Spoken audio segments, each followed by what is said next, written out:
everybody, it's Victor on the Give Me Flake Man channel. Call me Vic. Today we have a guest sensei. This is street kanji. This is street kanji, not a Japanese for morons video. It's a street kanji video. And today we're going to have a guest sensei for the first time. He is a Brazilian. Now, as most of you know, I'm a North American, but I was born in Peru, actually, and I do speak Spanish. And I spent some time in Brazil. This is completely irrelevant information, but kind of interesting. Because this is kind of an interesting language experience. I don't speak Brazilian. Or actually Portuguese, you know, Brazilian. I don't speak American either, but I don't speak Brazilian. But I was down there, and I learned to say this: "No falo português," and that means basically, I don't speak English. But in those days, this is like a long time ago when most of you kids were in diapers.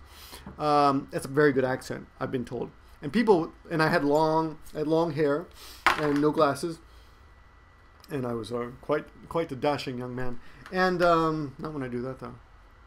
But no one believed me. People just laughed at me. So there's a little lesson for you. If your accent is actually too good, people will just ignore you and keep talking to you in their native language and think you're joking. So accent, nothing wrong with an accent. And a lot of people have pretty interesting accents. In fact, I love accents. My real job in real life is English teacher, and I often use Casablanca. I often recommend Casablanca to students because Casablanca has a lot of foreigners speaking English in it, and that's something that English students should get used to.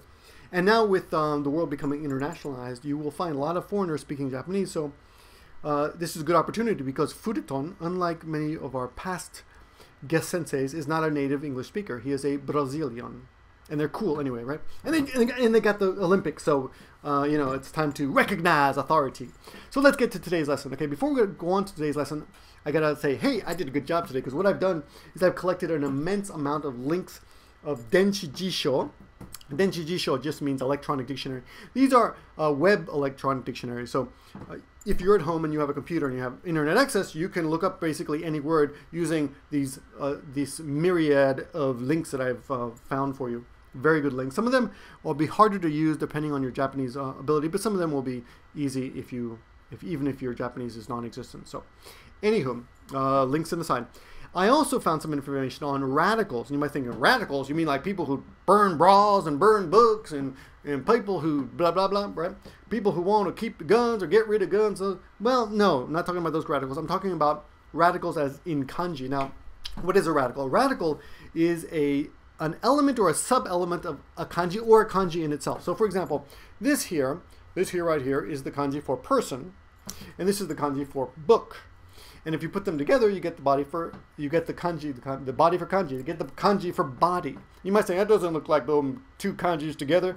No, it doesn't, but kind of does a little bit. And that's what happens with the radical.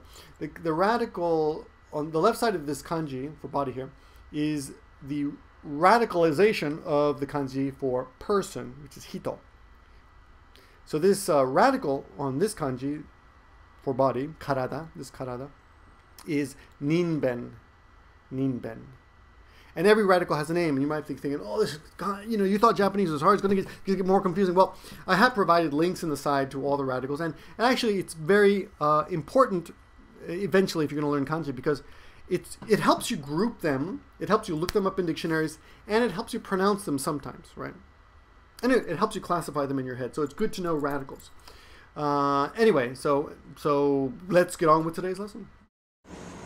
Hello YouTube, hello Flakers, hello Internet. I wanted to thank Victor for the opportunity, and I'm gonna be your guest sensei for the day. And I'm Fred. Hi. Hi, Fred. Okay, let's get it started. First off, I want to show you guys a website, a dictionary website. It's called Denshi jisho, just like electronic dictionary. So I'm gonna use this and make it pop up right here. Bling! There you go, dictionary.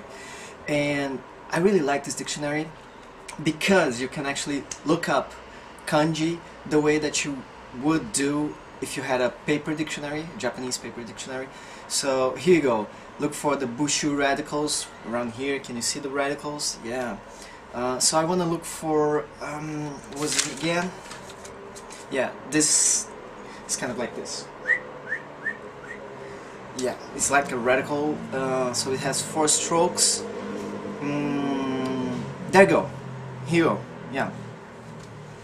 And this kanji you're seeing right here has all the information you need. It means like the first part is the readings, kun reading, kun yomi, and on yomi. Those 2 readings. On actually means sound, so that's, I suppose that's a sound that the original kanji, had in the original language, meaning Chinese. So all the onyomi, they look kind of similar, they sound kind of similar. And the kunyomi actually is the meaning reading, which is kind of weird, but that's what it means. In this case, kazu and kazueru and many others. So you could like count the numbers. Kazu, 数を数える。私がその数を数えているよ。And okay, so here's what we're gonna do. I'm gonna look up another kanji. Keep those in mind, like keep those the readings in mind. Kazu, kazueru, and su. That's the most common. This other kanji, this is manabu, studying, manabu, or gaku in the on reading. So if you take numbers and studying and put them together, kazuo, manabu, actually if you just cling them on together making a jukugo, that means sugaku, and that's mathematics, sugaku.